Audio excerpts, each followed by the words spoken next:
अस्सलाम वालेकुम नाजरीन, उम्मीद आप सब खैरियत से होंगे।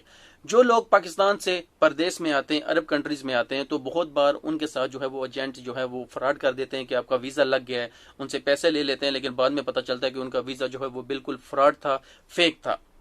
सऊदी अरब में जो लोग आ रहे हैं, स्पेशली मैं उनके लिए ये वीडियो बना रहा हूं। तो अगर आप सऊदी अरब में आ रहे हैं और आपसे अगर आपका एजेंट कहता है कि आपका वीज़ा लग गया, आप उसे पैसे दे दें, तो आप इजीली मोबाइल से जो है वो एक क्लिक की मदद से आप इजीली आप पता कर सकते हैं। करना आपने क्या है, मैं डिस्क्रिप्शन में भी और कमेंट बॉक्स में भी जो है वो एक लिंक दे दूंगा। आप उस लिंक पर क्लिक करेंगे तो डायरेक्ट आपके सामने एक पेज ओपन हो जाएगा। मोबाइल पर भी आप इजीली इसे देख सकते हैं। अगर कोई मसला हो तो आप इस पर क्लिक करेंगे, नीचे ये जैसे आप स्क्रीन पर देख रहे हैं, आप इजीली जो है वो ओपन हो जाएगी।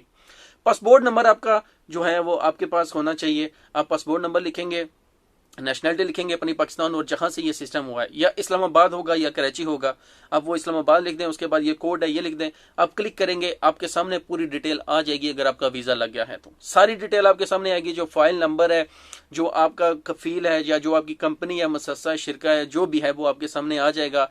जो वीज़ा आपका लगा है वो भी आपके सामने आ जाएगा। तो इजीली आपको पता चल जाएगा कि आपका वीज़ा लगा है या नहीं। तो कभी भी अगर एजेंट आपसे ये कहे किसी को भी कि आपका वीज़ा लग गया है सऊदी अरब का, तो आप इजीली अपने कंफर्मेशन के लिए जो है वो आप खुद चेक कर लिया करें, और आप इस तरह फ्रॉड से बच सकते हैं।